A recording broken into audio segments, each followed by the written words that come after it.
గౌడన్నలు తలుచుకుంటే వచ్చే ఎన్నికల్లో 117 సీట్లతో మళ్లీ అధికారంలోకి వస్తామని సీఎం రేవంత్ రెడ్డి అన్నారు.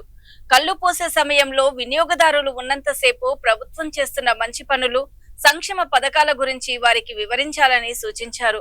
ప్రభుత్వం అందిస్తున్న సంక్షేమ పథకాలు, వాటి ద్వారా ప్రజలకు కలుగుతున్న ప్రయోజనాలను బలంగా ప్రజల్లోకి తీసుకెళ్లాలని గౌడన్నలకు పిలుపునిచ్చారు.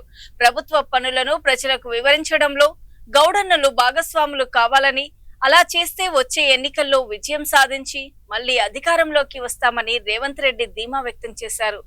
మీ దగ్గరకు వచ్చిన నీ ప్రభుత్వం మాదయ అని చెప్పుర్రి. రెండోసారి 117 సీట్లతో గెలుస్తాం. మీరు ఏడికి పోకండి. మీ దగ్గరకు వచ్చిన కూసబెట్టి పోసినంత సేపానికి ఒకటే పురయ్యా, ఈ ప్రభుత్వం మనది,